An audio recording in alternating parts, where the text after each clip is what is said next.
Muy buenas tardes con todos los participantes. Sean bienvenidos al curso de actualización, control biológico y erradicación de mosca de la fruta. Mi nombre es Raúl Laime. Hoy día en Centro de Actualización y Especialización Profesional, pues vamos a estar realizando este evento sobre el control biológico y erradicación, ¿no es cierto? Y erradicación de mosca de la fruta. Por lo tanto, pues como siempre, les recuerdo mantener sus micrófonos apagados para no tener interferencias. Sin más que decir, vayamos a la introducción, ¿no es cierto? De hecho, sabemos que la mosca de la fruta, pues, ataca diversos cultivos, no solamente a frutales. De hecho, la especie objetiva, en mayoría de los casos, por qué no decirlo, el 90% son frutas, pero aparte de ello también sí ataca otras, eh, digamos, otros cultivos, ¿ya? Así es. Bien, por lo tanto, vamos a hablar, ¿no? De cómo controlar, de cómo poder erradicar la mosca de la fruta. Entonces, el control biológico y la erradicación de la mosca de la fruta, pues son estrategias clave para gestionar esta plaga, ¿no? Lo que es la mosca de la fruta. En este caso, vamos a tener mayor enfoque a Ceratitis capitata, porque tenemos tres especies comunes de ceratite, mejor dicho, de mosca de la fruta. Entonces, el control biológico, como sabemos, pues utiliza organismos beneficiosos. En este caso vamos a hablar de organismos de parasitoides que son enemigos naturales y también del grupo de depredadores que igualmente son enemigos naturales. ¿Para qué? De hecho, para reducir las poblaciones de moscas y además técnicas como la liberación de insectos estériles y el manejo integrado de plagas que contribuyen a la erradicación efectiva de esta plaga mosca de la fruta, ¿no? Mayormente en cultivos frutales. Así es. ¿Ok? Muy bien. Entonces, ahí tenemos lo que es el resumen de todo lo que vamos a desarrollar. ¿De acuerdo? Muy bien. Entonces, ahí tenemos a mosca de la fruta, cómo se está controlando. Entonces, todas estas metodologías lo vamos a estar viendo en las siguientes presentaciones. Entonces, empecemos por la pregunta, ¿ya? La pregunta es, ¿qué es la mosca de la fruta? ¿Ya? ¿Qué es la mosca de la fruta? Respondiendo a la pregunta, vamos a decir que la mosca de la fruta es un insecto perteneciente a la familia Tepredidae, ¿ya? Tepredidae, que incluye especies como Anastrepa fraterculos, ¿ya? Así se llama, Anastrepa fraterculos, que es la mosca sudamericana de la fruta. Así también se conoce a Anastrepa fraterculos. Y también tenemos Anastrepa ludens, que es la mosca mexicana de la fruta. Y tenemos la más famosa, ¿no? Lo que es Ceratites capitata, o también conocido como mosca del Mediterráneo. Ya, entonces ahí tenemos tres especies comunes de mosca de la fruta, ya que son idénticas, definitivamente. Entonces, ¿no? Estos insectos, pues se caracterizan por su tamaño, ¿ya? Por su pequeño tamaño, que es de 4 a 8 milímetros, ¿ya? Eso es el tamaño de mosca de la fruta. Y los cuerpos son de colores, así como vemos en la fotografía, ¿ya? Anaranjado, medio verdoso, este, ¿no? Este también lleva otros colores como verde, negro, ¿no? Color plomo, gris, ¿no es cierto? Entonces es prácticamente, que trae o lleva colores llamativos. Y las alas, ¿no? Con patrones ¿no? Distintivos. Y, y por otro lado, otra de las características que tiene la mosca de la fruta es que pues las hembras perforan la piel de los frutos y depositan sus huevos en su interior, lo que provoca daños en la producción frutícola. ¿Ya? Eso es. Ya, muy bien. Entonces ya tenemos claro, ¿no? Qué es la mosca de la fruta, ¿no? ¿No es cierto? ¿Ok? Muy bien, hasta ahí estamos claros. Félix, ¿me confirmas? Ok, muy bien. Seguimos. Ya ahora va a ser necesario conocer su siglo de vida de Ceratitis capitata. Como sabemos, según los principios de manejo integrado de plagas, nos dice, primero, ¿qué hacemos para controlar una plaga? Primero tenemos que identificar el daño, ¿correcto? Muy bien, identificamos el daño. En este caso, ¿cuál va a ser el daño? Pues hablaremos de frutas dañadas, ¿no? En este caso, pudriciones, caída de frutos, eso es lo que se va a generar, ¿no? Por mosca de la fruta. Entonces, es el daño, ¿cierto? ¿Ok? Ahí está el daño. Ahora, una vez que hemos identificado el daño, lo que vamos a hacer es identificar a la plaga, o sea, a la agente causal. ¿Quién es lo que está causando esa pudrición de la fruta, la caída y todo ello? ¿Quién? ¿Quién es el bandido o la bandida? Entonces, vamos a identificar. Entonces, en este caso, pues, hablaremos de mosca de la fruta. Entonces, ya sabemos quién es la que está causando daño a la fruta. Entonces, ahí está Ceratitis capitata. ¿Ok? Muy bien. Ahora, este, también hablemos, ¿no? Cómo lo que es Ceratitis capitata se reproduce. Entonces, ¿cuál es su hábitat? Y todo ello para saber, va a ser necesario conocer lo que es su ciclo de vida de Ceratitis capitata. O sea, cuando nosotros hablamos de identificar, no solamente voy a identificar, era mosca de la fruta, no, sino también tenemos que conocer su siglo biológico de Ceratitis capitata, como también del cultivo. De ambos tenemos que conocer, porque si no sé, pues no voy a poder controlar de forma eficiente, porque hay que entender que la mosca de la fruta, pues, tiene su siglo, ¿no? Y de hecho, similar a otras plagas, pero de hecho cada una son únicos. Igualmente los cultivos. Entonces tenemos que ser conocedores de su etapa fenológica del cultivo a la vez de su siglo de vida de Ceratitis capitata. Entonces, de este punto vamos a partir, ¿no? De hablar de la plaga. Por lo tanto, lo que es el ciclo de vida de Ceratitis capitata, pues también conocida, ¿no? Como mosca de la fruta del Mediterráneo, se compone de cuatro etapas principales: etapa de huevo, etapa de larva, etapa de pupa y adulto. Y este ciclo puede completarse próximamente con 20 a 30 días, ¿no? Dependiendo de las condiciones ambientales como la temperatura y la humedad. Y entonces aquí tenemos el ciclo, ¿no? Primero, ¿qué hace la mosca? ¿Desde cuándo empieza la vida? Y para ello vamos a hacernos la pregunta, ¿no?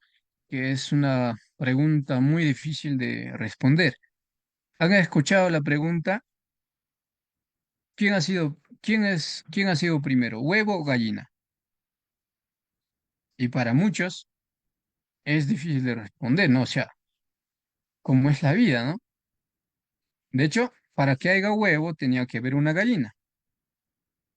Igualmente, para que haya una gallina tenía que haber huevo, ¿no es cierto? Entonces, lo mismo con, con mosca de la fruta. En realidad hay una evolución por detrás, pero eso no nos importa en este momento. Lo que nos importa es conocer cómo es su siglo. Por lo tanto, hablemos de que el siglo se inicia, pues, primero de la selección del hospedero.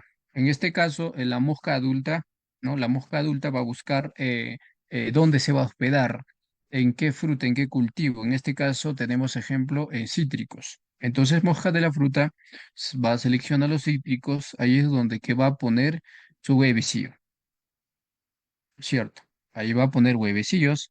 Por lo tanto, después mm, ¿no? Después de huevecillo va a pasar a ser larva. Y la larva, pues, tiene tres estadios, que de hecho todo ello vamos a estar detallando en las siguientes presentaciones.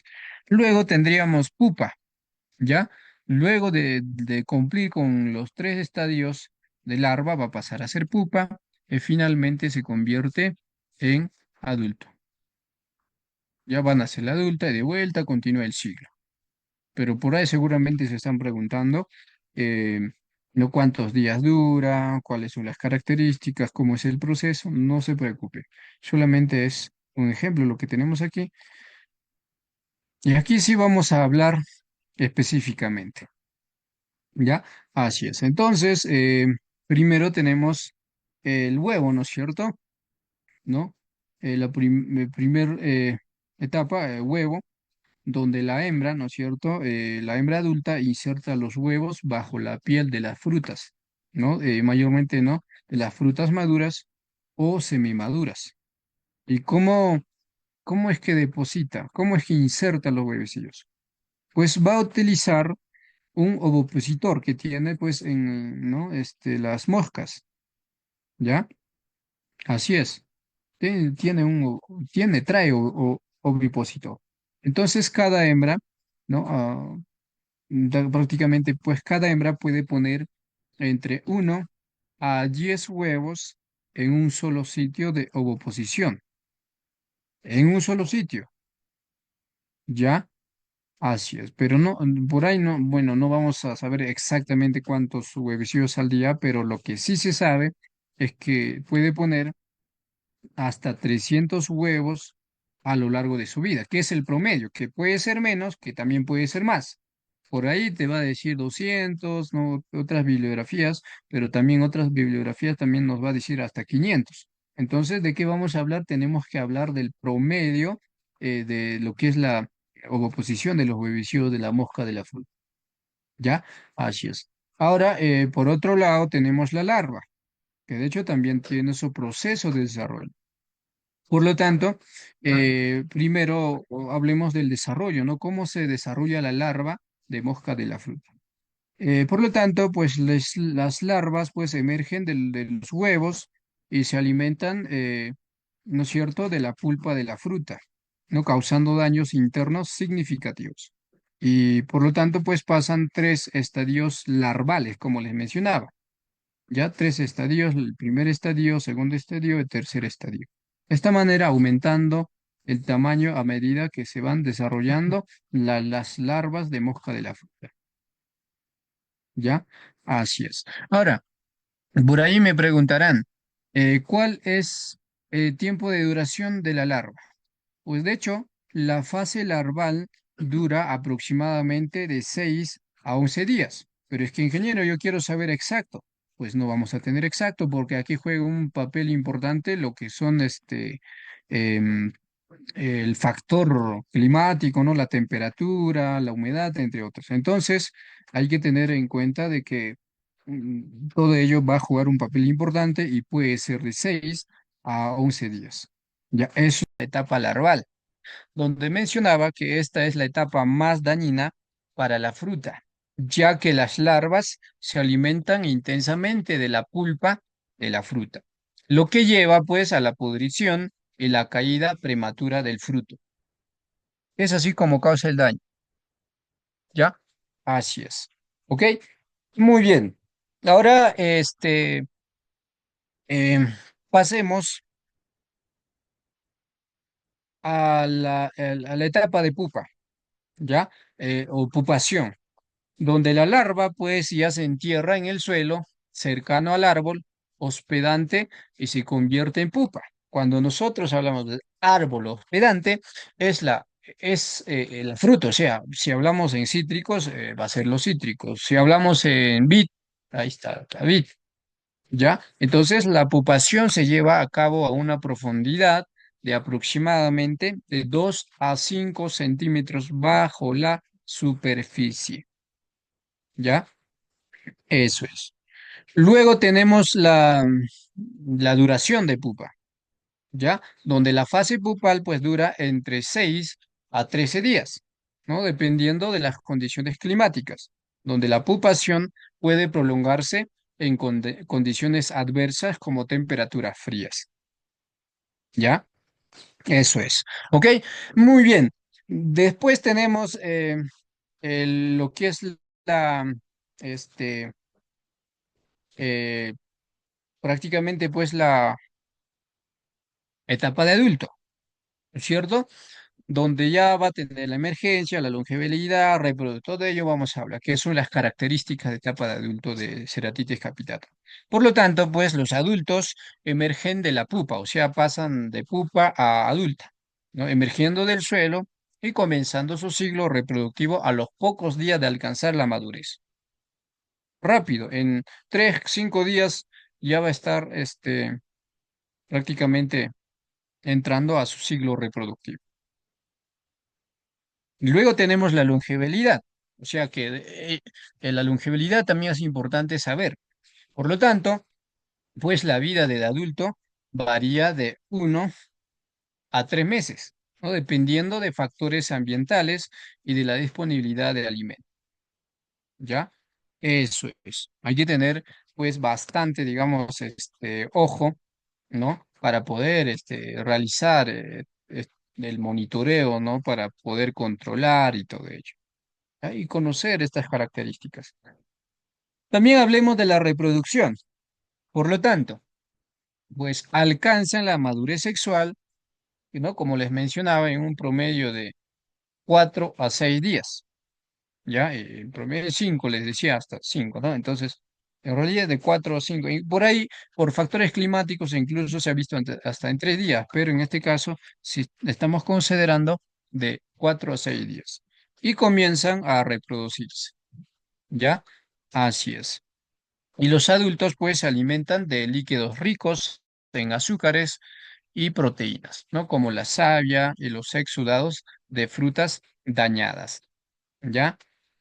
Eso es. Ok, muy bien. Entonces, hasta ahí. Ya prácticamente aquí estaríamos cerrando el ciclo de vida de Ceratitis capitata. Ahora pasemos a lo que es el monitoreo y detección de la mosca de fruta. Entonces, conozcamos cuáles son los métodos de monitoreo y detección, ¿ya? Así es. Primero tenemos trampas, trampas de atrayentes, lo que es el trampas Mike Pal, ¿no?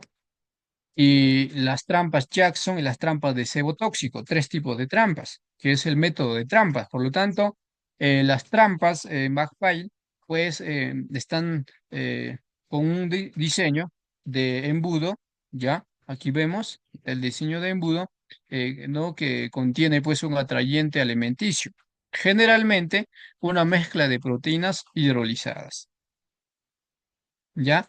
Así es. ¿Y, cómo funciona esta trampa? Lo que es el Mike Pal. Pues prácticamente eh, las moscas, ¿no? Son atraídas por el olor del atrayente. Por lo tanto, como son atraídas, pues wow, tiene un atrayente, ¿no es cierto? Alimenticio, entonces ahí hay alimento, vamos a entrar, entran. Y después ya no pueden salir y quedan atrapadas. Y finalmente mueren. ¿Ya? Eso es. Uso, pues es bastante eficaz para capturar tanto machos como hembras, ambos. Ahora, otro tipo de trampa que tenemos son trampas Jackson, que son trampas de cartón con una base adherida y un dispensor o dispensador de feromonas. Aquí lo tenemos, si logran visualizar. Ya vamos a marcar igual porque para diferenciar. Esta era la trampa. Aquí tenemos la trampa Jackson. Ya está Jackson. ¿Ok? Entonces, como vemos, ¿no? La trampa es de cartón con una base adhesiva y un dispensador de feromonas. ¿Y cómo funciona? Pues esta trampa atrapan ya principalmente a machos que son atraídos por las feromonas sexuales de las hembras. ¿Ya? Así es. Uso es bastante útil para monitorear la presencia y la densidad de la población masculina. ¿Ok? Muy bien. Luego tendríamos trampas de cebo tóxico. ¿Ya? Trampas de cebo tóxico, donde las trampas, ¿no es cierto? Pues que se combinan, ¿ya? Ya las trampas que se combinan ya atrayentes alimenticios con insecticidas. O sea, no solamente va a ser atrayente alimenticio, sino ahí ya va a traer ya insecticida más para que mate. Funcionamiento, pues las moscas son atraídas por el cebo y mueren al ingerir el insecticida, ¿ya? Así es como funciona trampas de botóxico. Uso, pues ayudan a reducir la población adulta de moscas, definitivamente. Entonces ahí tenemos método de trampas atrayentes en el monitoreo y detección. ¿Ya? Y luego tenemos otro método, lo que es el monitoreo visual. ¿Ya? Entonces tenemos lo que es la inspección de las frutas y observación directa. Por lo tanto, pues tenemos que examinar de forma regular, ¿no? Los frutos en busca de signos de oposición y daño larval. Signos. Pues vamos a encontrar pequeñas perforaciones en la piel de la fruta, exudados gomosos y cambios en la textura y color del fruto. Ya esos son los signos para poder percatarnos en la inspección que vamos a realizar. Incluso, pues nos permite detectar infestaciones en sus primeras etapas. ¿Ya? Así es. ¿Ok? ¿Ok? Muy bien. Luego tenemos el otro método, lo que es la observación directa. Ya donde la observación de adultos en vuelo, pues, ¿no? La observación de adultos en vuelo alrededor de las plantas hospederas. O sea, yo me paro en un punto, ¿no? Y me quedo unos par de minutos, de 3 a 5 minutos, para poder de repente, pues, percatarme el vuelo de los, ¿no? De las moscas adultas. Uso. Es un complementario a otros métodos de monitoreo. No es que sea eficiente la observación, no. Es un complemento nada más. ¿Ok? Muy bien. Luego tenemos el otro método, muestreos sistemáticos. ¿Cómo es eso? Ya los muestreos sistemáticos, eh, ¿no es cierto?, están basadas en la recolección de frutas y monitoreo de suelo. Por lo tanto, pues el muestreo de frutas caídas y maduras son para buscar larvas y pupas. Método, pues hay que cortar y abrir las frutas para inspeccionar la presencia de larvas. Uso, pues determina el nivel de infestación en el campo. Monitoreo del suelo, pues tenemos la inspección del suelo alrededor de las plantas hospederas donde se va a encontrar las pupas. Método, pues hay que excavar ligeramente el suelo y buscar pupas enterradas. ¿Cómo se usa? Pues de hecho vamos a hacer el uso con la ayuda a estimular la futura, o nos va a ayudar bastante a estimular la futura emergencia de adultos. ¿Ya? Eso es. ¿Ok? Muy bien, entonces, hasta ahí igual con el monitoreo y detección de la mosca de fruta. Ahora pasemos a conocer los métodos de control convencionales y sus limitaciones. ¿Ya? Primero tenemos el control químico, ¿cierto?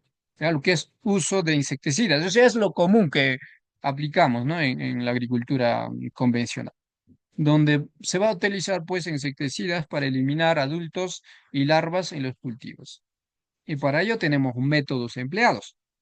Por ejemplo, tenemos lo que es la aplicación foliar de insecticidas como malatión, lo que es el deltamectrina o espinizab, que son ingredientes activos, ¿no? Hay 3 ingredientes activos. Es el método, ¿no? De aplicar, aplicación foliar de insecticidas. Ahora, también tenemos otros métodos empleados, lo que es el uso de cebos tóxicos con proteína hidrolizada más insecticida. O sea, hablemos de espinosad y malatión. Eso es. Pero tenemos limitaciones. ¿Y cuáles son esas limitaciones en control químico para la mosca de la fruta?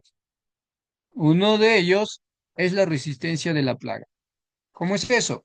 Pues con el tiempo, las moscas pueden desarrollar resistencia a los insecticidas, reduciendo su eficacia. ¿Ya? Así es. Y luego tenemos lo que es el impacto ambiental, lo cual pues puede afectar insectos benéficos como polinizadores y depredadores naturales, definitivamente.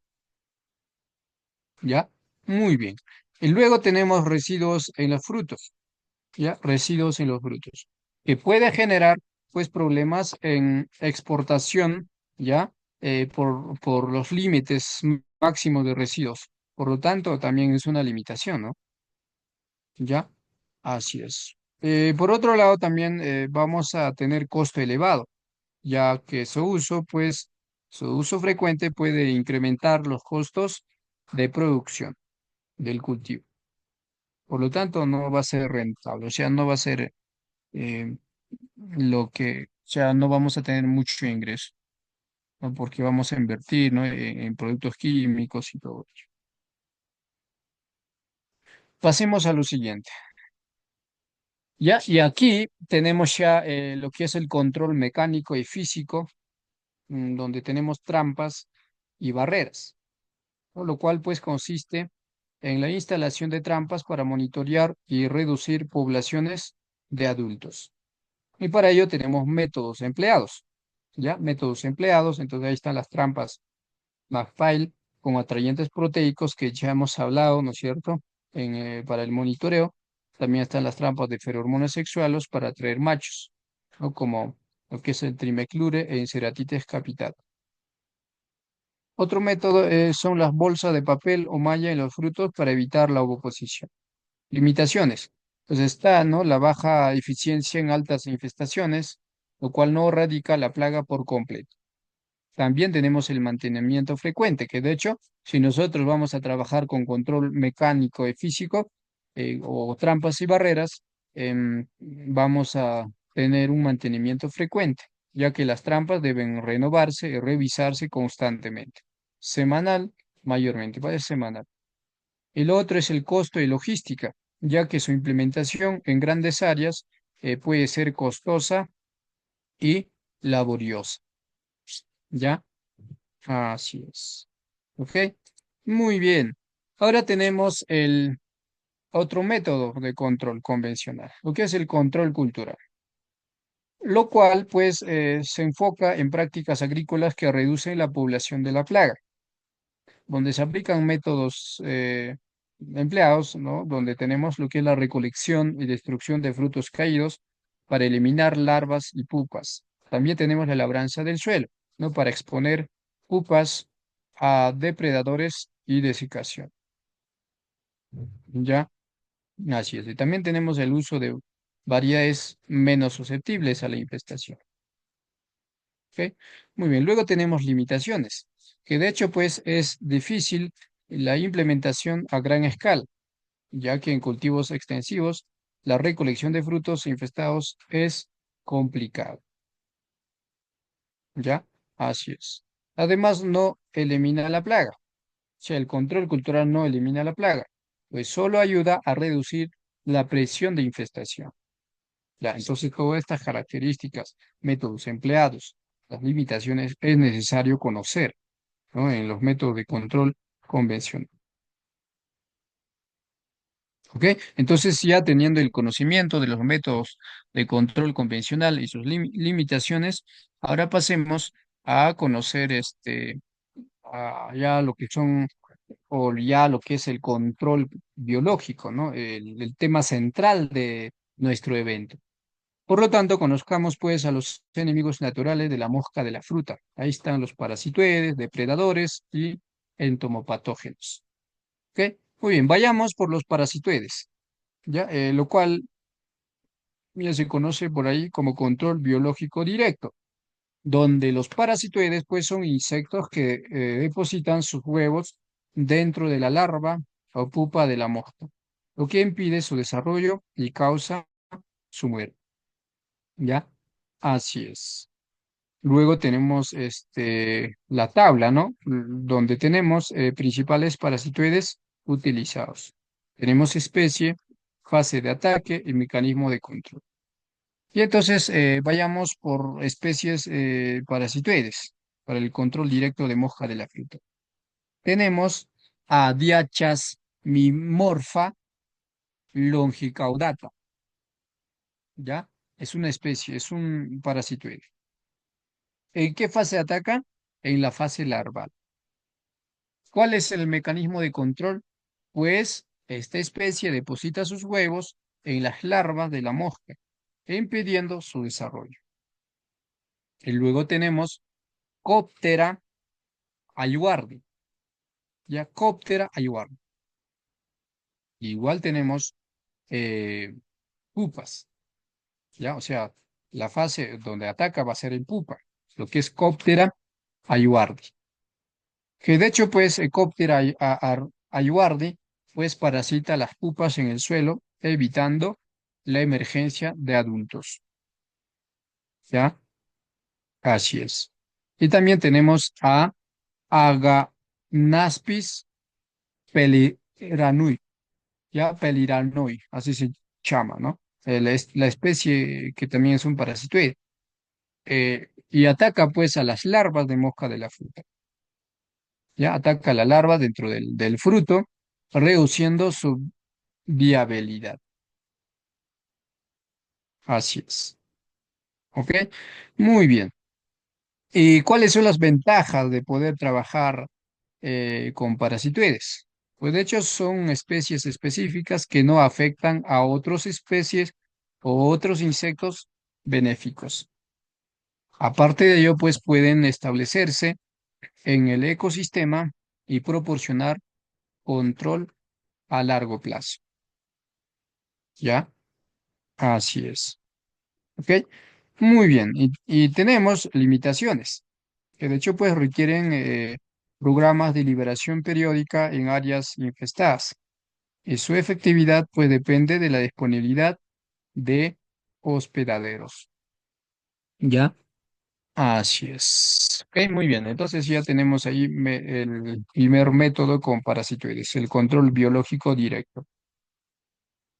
Ahora tenemos a los depredadores, lo cual se conoce también como control biológico natural, ya que algunos depredadores pues atacan a la mosca en sus diferentes etapas de vida, especialmente en el suelo, en los frutos caídos.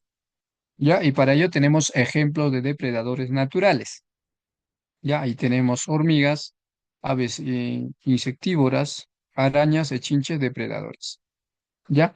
Ok, muy bien. Vayamos por las hormigas. Las hormigas pues atacan a las pupas, ya que las hormigas pues se alimentan de pupas en el suelo, reduciendo la emergencia de adultos. Así es. Por otro lado tenemos aves insectívoras. Mayormente estas aves atacan a moscas adultas, ya que consume a las moscas adultas limitando la reproducción. Y por otro lado tenemos a las arañas y chinches depredadoras, que también atacan ¿no? en etapa adulta. Capturan y consumen moscas adultas. ¿Ya? Eso es. Ventajas. Pues no requiere intervención humana constante. Además, se integran naturalmente en el ecosistema. ¿Ya? Eso es. Limitaciones. Pues no siempre están presentes en cantidades suficientes para un control de efectivo, ¿no? Para un control efectivo. Y su efectividad puede verse afectada por el uso de pesticidas en los cultivos. Esa es la limitación que se tiene con los depredadores. ¿Ya? Así es. De hecho, todos los métodos tienen limitaciones, o sea, ciertas limitaciones. No todo es al 100% eficiente, ¿ya? Eso es. Ahora pasemos a los entomopatógenos, que ya son microorganismos para el control biológico de la mosca de la fruta. Por lo tanto, pues los entomopatógenos, pues son hongos, bacterias y nematodos, ¿no es cierto?, que infectan y eliminan larvas, pupas o adultos de la mosca de la fruta. ¿Ya? Y para ello igual tenemos ejemplo de entomopatógenos utilizados. Ya tenemos microorganismo, la fase y mecanismo de acción. Primero vayamos por Beauveria baciana, que de hecho la Beauveria baciana ataca a las larvas y adultos. ¿Ya? ¿Y qué es Beauveria baciana? Pues es un hongo que invade el cuerpo de la mosca de la fruta, ¿ya? Y luego lo mata, así como podemos ver en la fotografía. Ya ahí está, cómo lo ha controlado a mosca de la fruta. Por otro lado tenemos lo que es el Metarrhizium anisupleae, que son larvas y pupas. O sea, mejor dicho, que atacan en la fase larval y pupas. ¿Y cómo ataca? Pues infecta a la mosca y causa su muerte por micoparasitismo. ¿Ya?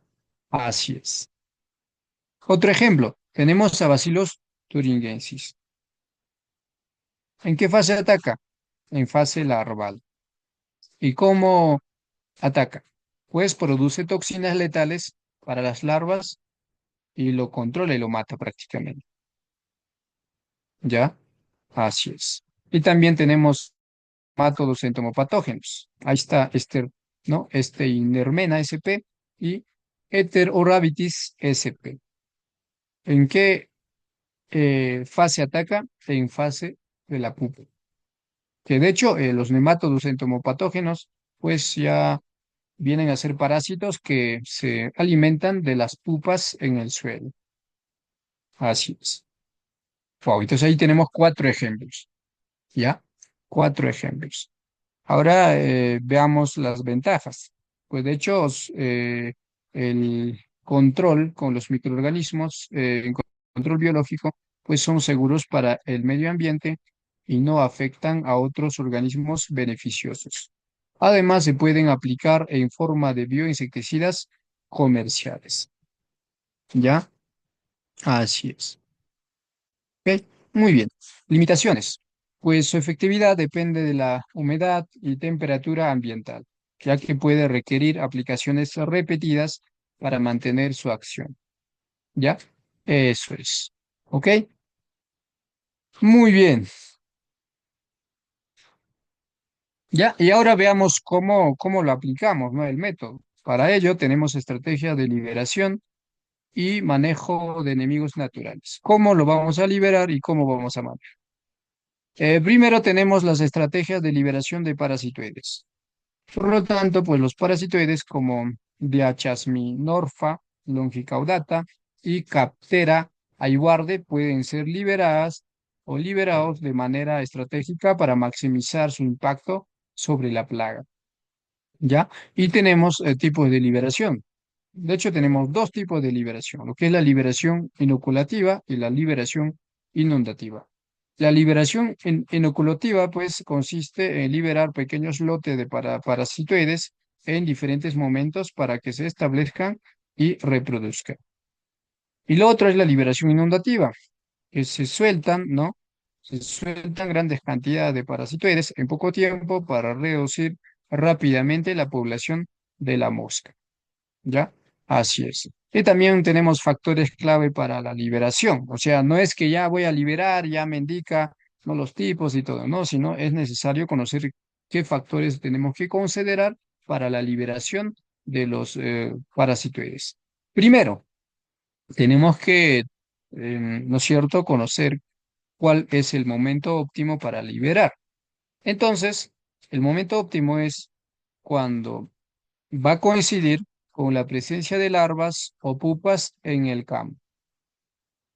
Ese sería el momento óptimo. Otra pregunta por ahí de repente, ¿no? ¿Cuál es la frecuencia, ingeniero? Pues la frecuencia depende del nivel de infestación y la persistencia del parasitoide en el ecosistema. Así es. Y por otro lado tenemos condiciones ambientales. De hecho, es no para evitar liberaciones en horas de mucho calor o lluvia. ¿Ya? Así es. Ya, y tenemos ejemplo de dosis recomendadas. ¿Ya? Ahí tenemos, por ejemplo, lo que es diachasmimorpha longicaudata, que se puede aplicar o que se puede liberar de 2.000 ya a 10.000 individuos por hectárea, según el nivel de infestación. ¿Ya? Eso es, ¿ok? Muy bien. Y lo otro que tenemos es el manejo de depredadores naturales. ¿Ok? Muy bien. Por lo tanto, pues los depredadores, como sabemos, pues nos ayuda a reducir las poblaciones de larvas, pupas y adultos de la mosca de la fruta, ¿no? De forma natural. Y para ello tenemos, pues, acciones para poder fomentar depredadores en el agroecosistema y cómo voy a fomentar, ¿no? A tener a los depredadores en mi agroecosistema. Pues tenemos tres acciones que deberíamos de tener en cuenta. Primera acción, conservación de cobertura vegetal y refugios. ¿Cómo qué? Ahí está árboles, setos y barreras vivas. Y mayormente cuando hablas de barreras vivas, pues son como atrayentes, ¿no? Para los depredadores naturales. Así es. Otro, reducción del uso de insecticidas de amplio espectro, ya que este, los productos químicos pues tienen un impacto negativo en ¿no? en los depredadores naturales. Por eso se tiene que reducir el uso de insecticidas. El otro es la provisión de fuentes de néctar y polen para fomentar insectos benéficos. ¿Ya? Así es. Y tenemos el ejemplo de especies de depredadores manejadas en campo. Tenemos hormigas, aves insectívoras, arañas y chinches depredadoras. Veamos por las hormigas.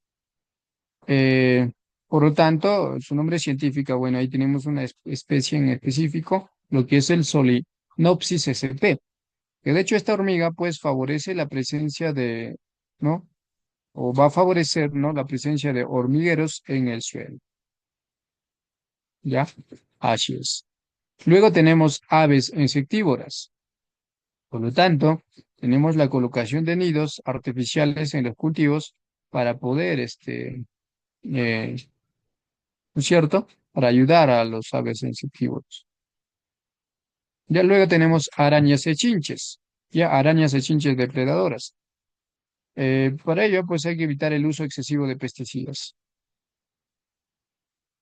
Son entonces manejos que se tienen que hacer en el campo, ¿ya? Así es. Ok, muy bien. Ahora pasemos a lo que es la aplicación y manejo de entomopatógenos. Ya hablemos de los entomopatógenos. Por lo tanto, pues los hongos y bacterias, los nemátodos, entomopatógenos pueden aplicarse en el campo como bioinsecticidas para atacar larvas y pupas de la mosca de la fruta. ¿Ya? Así que tenemos método de aplicación. Tres métodos. Primero, aspersión foliar. ¿Ya? ¿De qué? Obviamente de los hongos, mayormente, ¿ya? Aspersión foliar mayormente funciona para los hongos. ¿Como cuáles, ingeniero? Ahí tenemos Beauveria baciana y Metarrhizium anisupleae, ¿ya? Se puede aplicar, cuando hablamos aspersión foliar, ¿no? Se va a aplicar, de hecho, a los frutos y follaje. Así es. Luego tenemos otro método de aplicación, lo que es la aplicación al suelo. Y mayormente al suelo se aplica a nemátodos, como por ejemplo no, lo que es el Inermena sp. ¿Para qué? De hecho, los nematodos nos va a ayudar a atacar a las pupas de mosca de la fruta. ¿Ya? Eso es. Muy bien. Y luego tenemos otro método de aplicación, lo que es la fermentación de Bacillus thuringiensis para la aspersión de bioinsecticidas en frutos. Así es. Ahí está entonces los tres métodos de aplicación. Luego tenemos condiciones para mejorar su efectividad. Por lo tanto, pues tenemos que aplicar en horas frescas del día, que puede ser en la mañana o en la tarde. ¿Y por qué tengo que aplicar en la mañana o en la tarde, ingeniero? De hecho, este momento es adecuado, ¿no? Ya que se va a evitar lo que es la degradación por el sol, eh, ¿no es cierto? Cuando se aplica, pues, en altas temperaturas. Por eso, la recomendación es aplicar en la mañana o en la tarde. Otro, pues hay que mantener niveles adecuados de humedad. ¿No? ¿Para qué? Para favorecer el desarrollo de los hongos entomopatógenos. Aparte de ello, ¿no? También hablemos de la frecuencia. De hecho, tenemos que repetir las aplicaciones cada 15 a 20 días según las condiciones climáticas. ¿Ya? Así es. De hecho, por ahí, cuando hablábamos, ¿no?, de los enemigos naturales, pero ingeniero, comentas, ¿no? Hablas de la aplicación de los entomopatógenos, pero ¿con qué frecuencia, cada qué tiempo? Ahí estamos dando con qué frecuencia hay que aplicar. Entonces, hay que tenerlo en cuenta, ¿no? Si nosotros vamos a, de repente, trabajar con la aplicación y con el manejo de mejor dicho, con la aplicación de entomopatógenos, que hay que implementar el manejo que estoy em, alcanzando, ¿no? Eso es. Hoy tenemos el ejemplo de dosis recomendadas. Tenemos Beauveria bacián, ¿ya? ¿Y qué cantidad hay que aplicar si es de hecho, cuando es en sólido, pues se va a aplicar de 1 a 2 kilos por hectárea en mezcla con agua, que vamos a mezclar en agua. Es Beauveria vaciante. Luego tenemos nemátodos entomopatógenos. En nemátodos entomopatógenos, pues la dosis recomendada es lo siguiente, de 5 a 10 millones por metros cuadrados en aplicación al suelo. Ya, de hecho, pero ingeniero, ¿cómo voy a, no voy a contar tantos? De hecho, es el aproximado, pero la recomendación más, digamos, eh, la recomendación efectiva es revisar la ficha técnica o la etiqueta del producto. De hecho, todo lo que estamos viendo ya traen, ya comercializan. Por ahí tenemos a la empresa Greenford, ya que comercializa los productos biológicos. Así que mi recomendación es trabajar siempre con la ficha técnica o la etiqueta del producto. ¿Ya? Eso es. Muy bien, ahora pasemos a lo que son a conocer las trampas de feromonas en monitoreo de captura masiva. ¿Ya? De hecho, las trampas de feromonas, ya hemos visto en el monitoreo, solamente aquí vamos a especificar más ciertos puntos. Por lo tanto, hablemos primero de las trampas de feromonas para monitoreo. Como sabemos, pues el monitoreo con trampas nos permite conocer la presencia, la distribución y la densidad poblacional de la mosca de fruta, lo que ayuda pues a definir estrategias de control oportunas. Y para ello tenemos componentes de una trampa de monitoreo.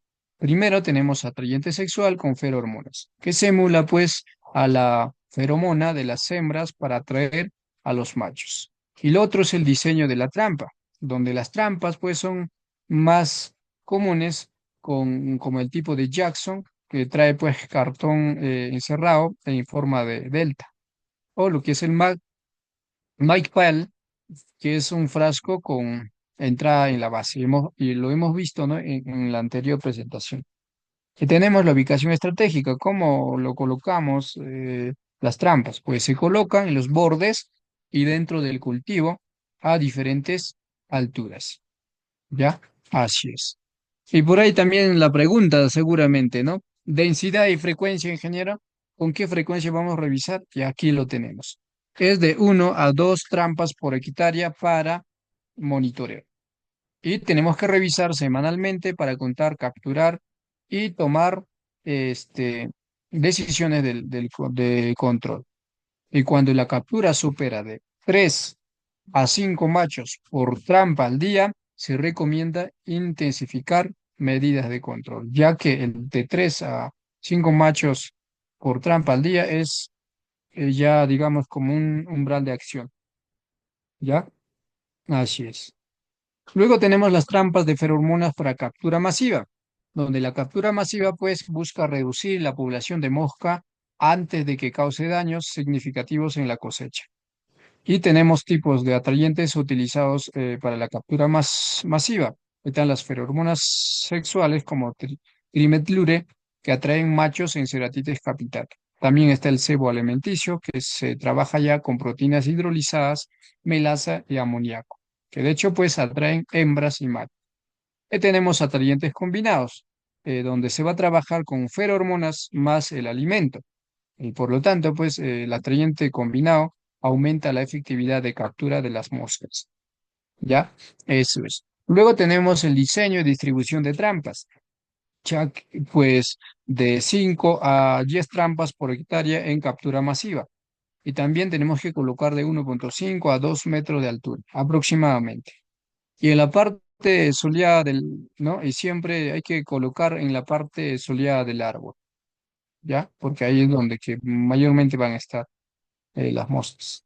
Y revisar cada 7 a 10 días y reponer el atrayente si es necesario, ¿ya? Así es. Y ya sabemos tipos de trampas más usadas, ¿no? Las trampas Magpal modificadas con cebo alimenticio, las trampas de botella perforadas con atrayentes líquidos. Y tenemos las trampas Jackson con trimetlure para ceratites capital, ¿ya? Así es. Ok, muy bien. Entonces, de esta manera hemos llegado a la parte final de nuestro curso y si habría alguna consulta, duda em, o algún comentario respecto al tema que hemos desarrollado, adelante, les escucho.